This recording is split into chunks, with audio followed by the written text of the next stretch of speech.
Hello, मैं फरजान आपका most welcome हमारे यूट्यूब चैनल पे जिसका नाम है क्वांटम डीएनए विद एनटीएसपी, जहां हम लोग चला रहे थे क्लास 12 के लिए न्यूमेरिकल सीरीज़। और लास्ट चैप्टर के सभी न्यूमेरिकल्स, जितने भी अच्छे इंपॉर्टेंट न्यूमेरिकल्स थे, आपके पास पहुंच चुके हैं।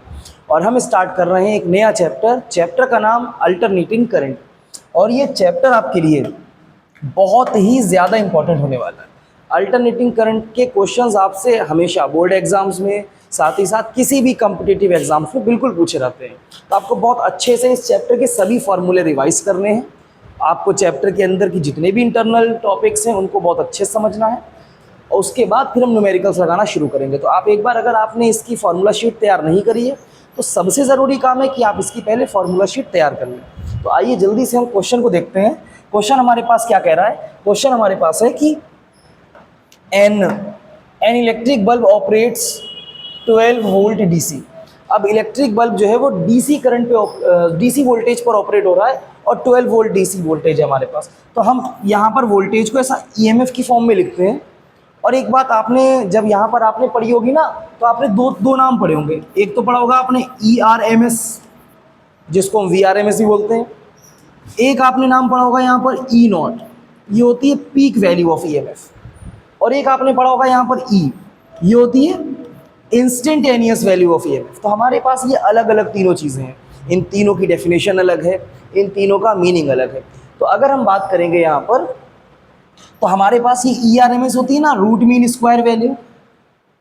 ये हमारे पास E0 है, ये होती है मैक्सिमम वैल्यू, या इसको हम बोलते हैं पीक वैल्यू। और ये जो सिर्फ E है EMF की, ये कौन सी वैल्यू है? ये इंस्टेंटेनियस वैल्यू है। किसी पर्टिकुलर इंस्टेंट पर, किसी पर्टिकुलर टाइम पर जो EMF की वैल्यू होगी उसको इंस्टेंटेनियस वैल्यू बोलते हैं। दूसरी एक ज़रूरी चीज़ है, कभी भी अगर तुम्हें क्वेश्चन में दिया जाए सोर्स फ्रीक्वेंसी के साथ कोई वोल्टेज या कोई EMF, अगर सोर्स फ्रीक्वेंसी के साथ दिया रहेगा, याद रखिएगा, अगर सोर्स की फ्रीक्वेंसी के साथ कोई EMF दिया जाएगा तो वो तुम्हारा कौन होगा? वो तुम्हारा होगा ERMS। आप याद रखेंगे। वो बोले डीसी सप्लाई का कोई EMF है, तो डीसी सप्लाई का EMF भी ERMS है। क्वेश्चन में आपको पहचानना होगा कि इन तीनों में से आपको क्या दिया है, ठीक है। तो हमारे पास ये 12 वोल्ट डीसी सप्लाई का दिया है, तो 12 वोल्ट डीसी सप्लाई का जो हमारे पास EMF दिया है, ये हमारे पास है ERMS। और ये ERMS दिया कितना हमको? ये ERMS दिया है 12 वोल्ट। बहुत बढ़िया सी बात है। If this bulb is connected to an AC source, अब उस बल्ब को आपने AC सोर्स के साथ कनेक्ट किया, एंड गिव्स नॉर्मल ब्राइटनेस, और उसने नॉर्मल ब्राइटनेस आपको दी है, what would be peak value of the source. तो सोर्स की पीक वैल्यू आपसे पूछी गई है, मतलब पीक वैल्यू आपसे क्या पूछा गया? आपसे पूछा गया है E0। तो आपको ये चीज़ें ध्यान रखनी है। तो आपसे E0 की वैल्यू पूछी गई है। बहुत ही इंपॉर्टेंट क्वेश्चन, बहुत ही अच्छे अच्छे फार्मूला है इस चैप्टर के। तो बस आपको फार्मूला यूज ध्यान रखना है। तो भाई सबसे पहले तो आप गिवन डेटा लिख के एक लाइन चिपकाएंगे वी नो दैट करके, और यहाँ पर अब तुम्हें ERMS और E0 का रिलेशन चाहिए। तो हमारे पास एक फार्मूला होता है, हमने डेरिवेशन इसका किया भी था। तो ERMS कितना होता है? E0 by √2। आपको ये चीज़ याद रखनी, बस छोटे छोटे फार्मूला आपको इस चैप्टर के न्यूमेरिकल्स अगर लगाने हैं, तो आपको चैप्टर के छोटे छोटे फार्मूला तैयार करने हैं। इस बात को आप बिल्कुल अच्छे से ध्यान रखिएगा। तो हमारे पास ERMS कितना हो जाएगा? E0 by √2। तो अभी आपको ERMS गिवन है, E0 निकालना, तो √2 को मल्टीप्लाई में भेज देना है हमें। जब √2 मल्टीप्लाई में आएगा तो हमारे पास बचेगा E0 equals √2 into ERMS। Question तो बहुत ही आसान है, यहाँ बस आपको सिर्फ फार्मूला पता होना चाहिए। तो हमारे पास अब E0 कितना निकलने वाला है? E0 निकलने वाला है √2 टाइम्स ऑफ, हाँ भाई, ERMS की वैल्यू कितनी दी थी? 12 वोल्ट। तो हमारे पास ये 12 आ जाएगा। अब आप आंसर लिख सकते हैं 12 √2, लेकिन E0 इक्वल्स √2 की वैल्यू 1.414 इंटू 12, ठीक है। अभी आप मल्टीप्लाई करेंगे इसको 15 मान के, ऐसा 15 मान लें, तो 15 12 का 169 के अप्रॉक्स आएगा। तो हम इसको अप्रॉक्स में हम E0 इक्वल्स लिख सकते हैं 17 वोल्ट। अब आपको एक चीज़ ध्यान रखनी है, देखिए ERMS मतलब रूट मीन स्क्वायर वैल्यू 12 थी, और हमारे पास पीक वैल्यू कितनी आई है? 17। तो जाहिर सी बात है, पीक वैल्यू कौन सी वैल्यू है? Maximum value. वो इंस्टेंटेनियस से और ERMS से, दोनों से ज़्यादा आने वाली है। तो आपको बस छोटे छोटे से फॉर्मूला यहाँ तैयार करने हैं। अगर आपको ये फार्मूला बिल्कुल अच्छे से ध्यान रहेंगे तो आगे के न्यूमेरिकल्स बहुत आसानी से लग जाएंगे। दूसरी एक ज़रूरी सी बात है, अगर किसी को फार्मूला में कोई दिक्कत है तो हम लोग एक फार्मूला शीट यहाँ पर अपलोड कर देंगे जिसमें इस चैप्टर के सभी इंपॉर्टेंट फार्मूला होंगे। उनको आप एक बार अच्छे से देख लीजिए ताकि आपको ऐसे न्यूमेरिकल्स लगाने में बिल्कुल परेशानी ना, और बहुत आराम से न्यूमेरिकल लग जाएंगे आपके। तो बहुत आराम से हमारे पास एक आंसर आ गया। चलते हैं अपने दूसरे क्वेश्चन की तरफ। तो हमारा एक और क्वेश्चन जो हमारे लिए इंतज़ार कर रहा है, ये रहा, बहुत बढ़िया सा क्वेश्चन है। आइए तो इस क्वेश्चन को अब देखते हैं। स्क्रीनशॉट ले लेना पीछे रखकर भैया, किसी को लेना हो। देखिए क्या कह रहा भाई, क्वेश्चन कह रहा the peak value of N alternating voltage. Alternating voltage की पीक वैल्यू, हाँ भाई क्या दिया है, ई नॉट दिया है, ई आर एम एस दिया है या ई दिया है। पीक वैल्यू क्या होती है, पीक वैल्यू होती है ए नॉट। तो हमें क्वेश्चन में गिवन है ई नॉट पीक वैल्यू कितनी गिवन है भाई, अल्टरनेटिंग वोल्टेज की पीक वैल्यू।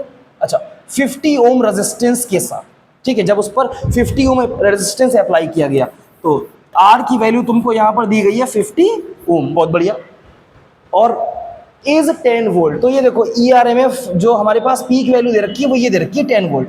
तो सेंटेंस को थोड़ा ध्यान रखना और यूनिट्स का बहुत अच्छे से ध्यान रखना। तो हमारे पास ई नॉट दिया गया है 10 वोल्ट। आगे क्या कह रहे हैं, find the peak value of current, बहुत बढ़िया। ईएमएफ की पीक वैल्यू देकर इन्होंने तुमसे पहले पूछा कि भाई करंट की पीक वैल्यू निकाल लो। रेजिस्टेंस दे रखी है, बहुत ही आसान है। दूसरी बात क्या कर रहे हैं, दूसरी बात बाद में ही देखते हैं, पहले हम तो पहली बात निपटा देते हैं। तो एक बात आपको पता होगी ना, हमारे पास फॉर्मूला है I equals E by are. किसी ईएमएफ सोर्स से जिसके पास रेजिस्टेंस आर हो, हमारे पास करंट का फॉर्मूला है I equals E naught by R. अच्छा यहाँ पर ये आई और ये ई जो हैं, जो नॉर्मली हम पढ़ते आए हैं अब तक, ये हमारे पास इंस्टेंटेनियस वैल्यू होती है। अगर आपको चाहिए ना इनकी पीक वैल्यू तो कुछ नहीं करेंगे, इंस्टेंटेनियस ईएमएफ पे जो करंट मिलेगी वो इंस्टेंटेनियस होगी, और पीक ईएमएफ पे जो करंट मिलेगी वो पीक करंट होगी। तो हमें पीक करंट निकालनी है, पीक ईएमएफ हमारे पास है, तो फार्मूला तो हमारे पास ये है। देखो आपने वी नो दैट करके फार्मूला लिख लेना है बस। फिर अगर आप निकालना चाहें तो हमारे पास आई नॉट इक्वल्स, हाँ भाई ई नॉट कितना गिवन है 10, और आर कितना गिवन है 50। तो हमारे पास ये देखिए 0 से 0 कैंसिल, तो आई नॉट की जो वैल्यू आ रही है वो आ रही है 1/1/5।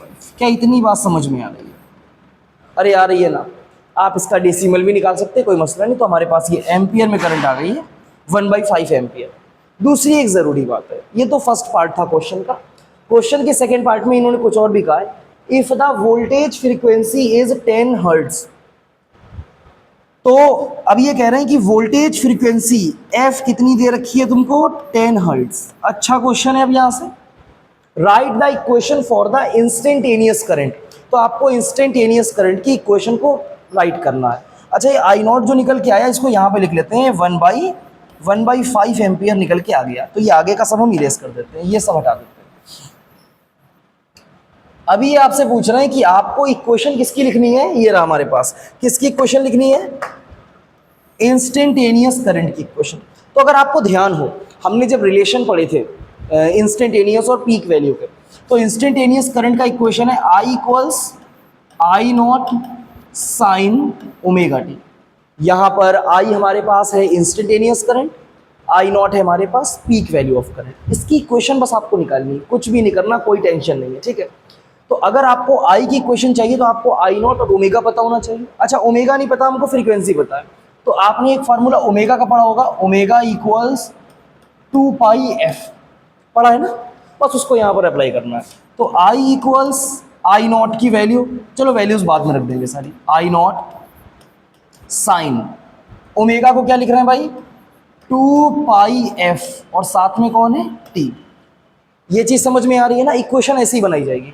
तो आई इक्वल्स आई नॉट की वैल्यू हमारे पास आई थी 1/5 साइन 2 पाई को पाई लिखा रहने दो, कोई मसला नहीं है। एफ की वैल्यू कितनी है भाई, एफ की वैल्यू कितनी है 10, तो एफ की वैल्यू हो जाएगी 10, तो 2π × 10 और साथ में कौन t।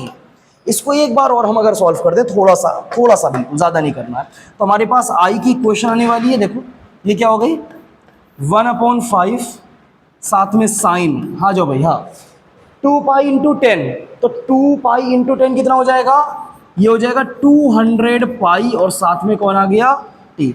तो ये हमारे पास आ गई इंस्टेंटेनियस करंट की इक्वेशन। तो क्वेश्चन ऐसे बहुत आसान है, आपको बस पता होना चाहिए रिक्वायर्ड फार्मूला, कि किस फार्मूला की आपको ज़रूरत है। बात समझ में आ रही है ना? बहुत ही अच्छा क्वेश्चन था। उन्होंने आपको पीक वैल्यू ईएमएफ की दी थी, करंट की पीक वैल्यू पूछी, और फिर साथ ही साथ उन्होंने करंट की इक्वेशन पूछी। तो आपको ये इक्वेशंस पता होनी चाहिए, इस बात का आप बहुत अच्छे से ध्यान रखेंगे। तो ये हमारे दोनों आंसर आ चुके हैं। आगे चलते हैं हम लोग अगले क्वेश्चन की तरफ। तो अगला क्वेश्चन हमारा कहाँ है, ये है, बहुत बढ़िया। तो देखिए,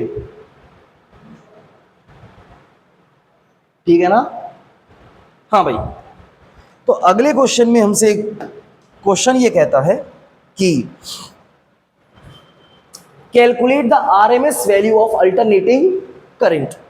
अल्टरनेटिंग करंट की आरएमएस वैल्यू चाहिए, मतलब आपको चाहिए क्या है, आपको चाहिए IRMS, आपको IRMS कैलकुलेट करना है। और आपको यहाँ पर आपकी एक ग्राफ दे रखा है, तो बात को थोड़ा समझिएगा। वैसे अगर हमें पीक वैल्यू दी होती तो हम लिखते हैं IRMS इक्वल्स, हाँ भाई, peak value of current divide by √2। ये हमारे पास IRMS का एक फार्मूला है। लेकिन जब हमें कोई I0 नहीं दिया है तो हम IRMS कैसे निकालेंगे? ना हमें E0 की कोई वैल्यू दे रखी जहां से हम I0 पहले निकाल लें फिर हम IRMS निकाल लें, तो ऐसा तो नहीं दिया। इन्होंने अब एक ग्राफ दे रखा है आपको। चलो पहले तो ग्राफ को देखते हैं। तो ग्राफ हमसे क्या करा, देखो ये जो एक्सिस है, ये वाई एक्सिस, ये करंट के लिए है, और ये एक्स एक्सिस किसके लिए है, ये टाइम के लिए। ये आपको बता रहे हैं कि भाई टाइम के साथ साथ करंट का मैग्नीट्यूड चेंज हो रहा है। और अगर आप बात करें बहुत अच्छे से अल्टरनेटिंग करंट, तो उसकी डेफिनेशन आपसे यही कहती है, एक ऐसी करंट जिसका टाइम के साथ साथ, एक फिक्स टाइम पीरियड के साथ मैग्नीट्यूड तो चेंज होगा, मैग्नीट्यूड चेंज हो जाएगा, और मैग्नीट्यूड के साथ साथ उसकी डायरेक्शन क्या हो जाएगी, रिवर्स हो जाएगी। तो ऐसी करंट को हम बोलते हैं अल्टरनेटिंग करंट। तो देखो क्या मैग्नीट्यूड चेंज हो रहा है, बिल्कुल चेंज हो रहा है, और डायरेक्शन भी रिवर्स हो रही है। तो एक अल्टरनेटिंग करंट का ग्राफ है। वरना हम लोग ने नॉर्मली जब चैप्टर को स्टार्ट किया था तो हमने पढ़ा था कि अल्टरनेटिंग करंट का ग्राफ हम इस तरीके से बनाते हैं। तो यहाँ पर वैल्यू बार बार चेंज भी हो रही है, और एक कंप्लीट साइकिल जिसको हम बोल रहे हैं ये टी टाइम पीरियड के बाद वो वैल्यू रिवर्स करके जा रही है। इतना तो आपको समझना पड़ेगा बहुत बढ़िया करके। तो ये सारी चीज़ें अगर यहाँ से हम हटा दें तो अभी हमें देखने को मिल रहा कि यहाँ पर ये जो ग्राफ है आपके पास, ये अल्टरनेटिंग करंट का है। सभी चीज़ें अगर यहाँ से हम हटा दें, सभी चीज़ें, ठीक है। तो अब देखो ज़रा, हमारे पास करंट की मैक्सिमम वैल्यू कितनी है, पॉजिटिव डायरेक्शन में। ये करंट यहाँ से, ये शुरू कहाँ से हो रही है, 2 एम्पियर से। 2 एम्पियर कांस्टेंट रहेगी कुछ टाइम तक। उसके बाद देखिए करंट कम होकर 0 हो रही है। यहाँ पे करंट क्या हो गई, यहाँ पे करंट 0 हो गई। उसके बाद करंट जा रही है निगेटिव डायरेक्शन, वो कहाँ तक जा रही है, अच्छा ये 2 एम्पियर था तो ये होगा -2 एम्पियर। तो वो करंट हमारी +2 से -2 तक जा रही है। तो हमें एक वैल्यू जो करंट की मिल रही है, देखो भाई, एक वैल्यू करंट की यहाँ पर मिल रही है I1, ये कोई करंट की वैल्यू नहीं है। दूसरी करंट की वैल्यू हमें यहाँ पर मिल रही है I2, फिर आगे चल रही, फिर कांस्टेंट है थोड़ी देर के लिए, फिर वो देखो 0 हुई, फिर तीसरी वैल्यू क्या मिल रही है हमें, I3 मिल रही है। तो हमें करंट की 3 वैल्यूज मिल रही हैं, I1, I2, I3। अब अगर आप बहुत ध्यान से देखें तो छोटी सी बात देखें बिल्कुल, तो I1 आपको कितना मिल रहा है, 2 एम्पियर, और ये 2 एम्पियर की लाइन में I3 है, तो I3 भी आपको कितना मिल रहा है, ये मिल रहा है 2 एम्पियर। साथ ही साथ आपको I2 कितना मिल रहा है, इधर देखिए, ये मिल रहा है आपको -2 एम्पियर। तो क्वेश्चन तो बहुत आसान है, बस आपको I1, I2, I3 ग्राफ से पहचानने हैं। उसके बाद ये कह रहे हैं कि आपको कैलकुलेट क्या करना है, IRMS कैलकुलेट करना है। तो IRMS का मतलब क्या है, root mean square value of alternating current. तो रूट तो पता है ना, ये लगा रूट तुम्हारा, देखो ये लगा रूट।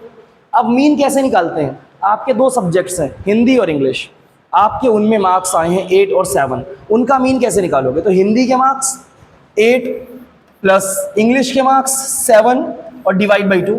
मानो इसी में तुम्हारे चाइनीज़ के मार्क्स भी जुड़े हुए हैं 4, तो डिवाइड बाई 3।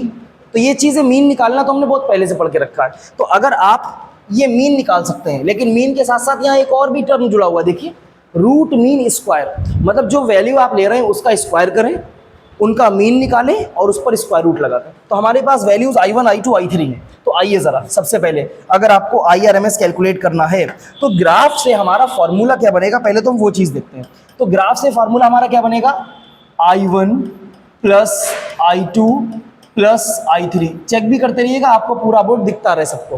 तो I1 I2 I3 हमारे पास है, अपॉन में 3, क्योंकि हमारे पास नंबर ऑफ इवेंट्स 3 है। 4 होते तो हम नीचे 4 लिख देते, लेकिन ये तो सिर्फ निकल के आया ना रूट मीन, स्क्वायर तो नहीं निकल के आया। तो इंडिविजुअल वैल्यू का हम स्क्वायर करने वाले हैं, ये चीज़ आपको बहुत ज़रूरी समझना है।